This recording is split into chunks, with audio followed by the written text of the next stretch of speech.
Mgodi wetu wa Mahina ulianza mwaka 2019 mwezi Juni. Ni kikundi ambacho kinashirikisha akina mama pamoja na vijana, na baada ya kuungana tukaona tutazame fursa ya namna gani tunaweza kutumia sekta ya madini kama fursa ya kujiingizia kipato, na hivyo ndivyo ambavyo mgodi wa Mahina Gold Mine ulivyoanza. Tumekuwa lengo la kuanzisha kikundi hiki ilikuwa ni kwamba tuweze kuangalia namna ya kutumia fursa hii kuleta manufaa kwetu sisi kama jamii, lakini kwa mwananchi mmoja mmoja pia na kwa serikali.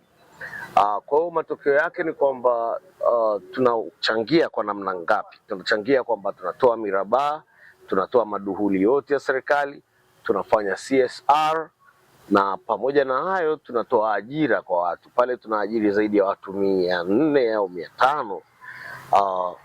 Na huko tunakoelekea tuna mipango ambayo ni mikubwa zaidi, kwa sababu lengo pale tunakwenda kutengeneza CIP,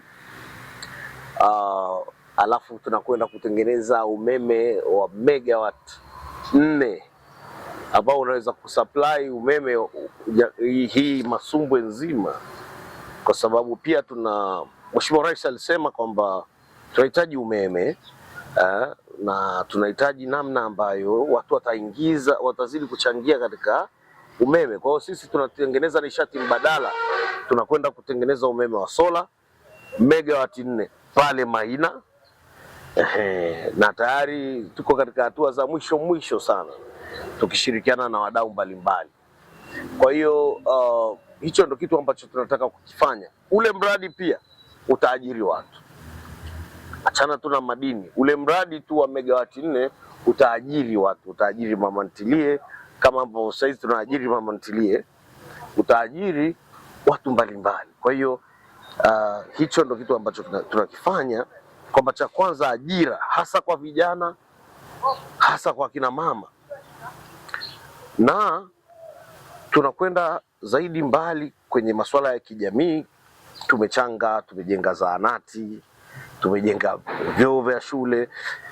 Tunataka kuhakikisha kwamba Nyakafuru sasa hizi tuna plan ya kujenga library ambayo sio library ya kawaida kama hizi za vitabu, no, ni library ambayo itakuwa ni ya kisasa zaidi, kwamba mtoto akiingia pale anakutana na Kindle au tablet nyingine yoyote, anaweza kupata kitabu chochote na akasoma, au akabrowse na akasoma na akagundua kitu. Kwa hiyo tunataka kutengeneza aina hiyo ya library ya kidijitali. Kwa hiyo tunajaribu kufanya kila aina ya kitu ambacho kitakuwa kizuri kwetu, kwa jamii na kwa vijana. Mimi naamini kwamba bado fursa zipo, lakini nachokisema kwamba kwa vijana wenzangu, mimi nilikuwa huko nilikokuwa nimefanya kazi sehemu tofauti, lakini leo hii niko kwenye sekta hii. Kila mtu anaweza kupata fursa kwenye sekta hii na sekta nyingine nyingi. Our country is too big kwa mtu yeyote kuweza kupata manufaa. Issue iko kwamba serikali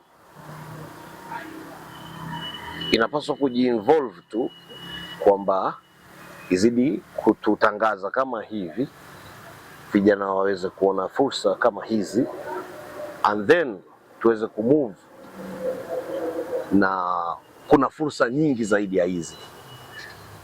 Mimi naamini kwamba kila kijana anaweza kupata Mahina 1000. Tunaweza kuzalisha GGM hapa zaidi ya 1000 kama kutakuwa na uhusiano mzuri kati yetu, ama kati ya vijana na serikali. Kwa hiyo nashauri tu kwamba vijana wenzangu wasichoke. Pale kote pale almost 90%, zaidi ya 90% ni vijana tuko nao pale. Tunapiga kazi, tunazama chini, tunapanda juu, tunapata, tunakosa. lakini mazingira yakiwa mazuri zaidi, mambo yatakuwa mazuri zaidi.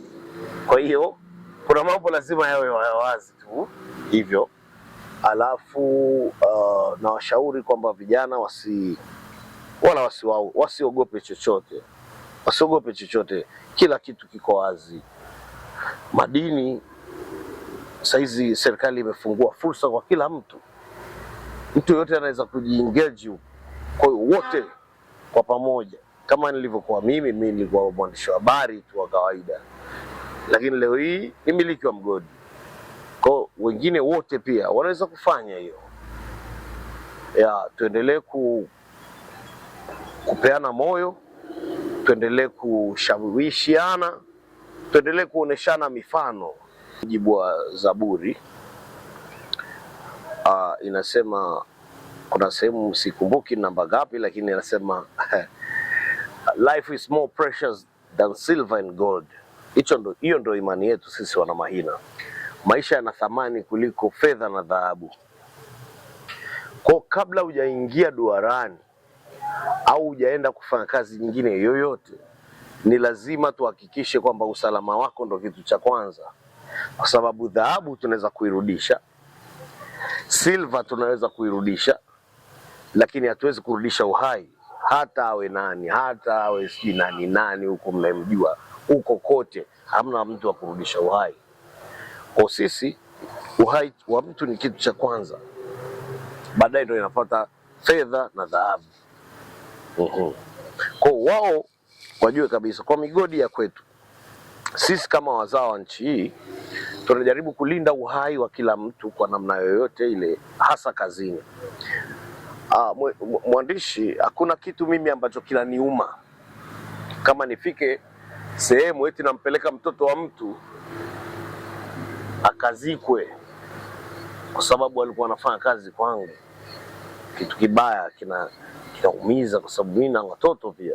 Kwa hiyo sisi tunaamini katika uhai wa watu kabla ya dhahabu na silver. Kwamba changamoto kubwa, kwa mfano leo hii hatusubiri serikali, sisi tunaamini kwamba kuna vitu tunaweza tukavifanya. Ndio maana nikasema tuna mradi wa sola ambao unakwenda kusaidia si tu mgodi wa Mahina, lakini pia unakwenda kusaidia Masumbwe nzima na Mbogwe nzima. Huu mradi wa megawati 4 sawa, tunaenda kufanya na GridX. Tunahitaji serikali ifanye wepesi, hawa watu wasikutane na changamoto ndogo ndogo hapo katikati, ili mradi utokee pale. Huu ni mradi wa umeme, haupatikani kwa muda, wakati mwingine unakuja lakini ni kwa udogo, kwa maana ya fezi inakuwa moja. Kama leo hii tukiwa na backup ya sola, ina maana tutawasha 24/7. Hata kama umeme wa TANESCO utakuwepo, serikali inapata mapato, EWURA watapata mapato, TANESCO watapata mapato, na kila mtu atapata mapato. Kwa tunaomba vitu kama hivi vinapokuja, wanatokea watu baadhi wanazuia. Kuna watu wengine unakuta anajuana na nani sijui wapi kwenye sekta fulani, ana block mpango wetu. Tunatengeneza CIP. CIP inaweza kuwa na uwezo mkubwa zaidi wa kuichangia serikali na kuongeza ajira na kuongeza fedha na utajiri kwenye mifuko ya wananchi, lakini mtu anapinga tu, alafu kwa sababu yeye ana watu wake huko na huko anatetewa. Sisi hizo ndo changamoto zetu.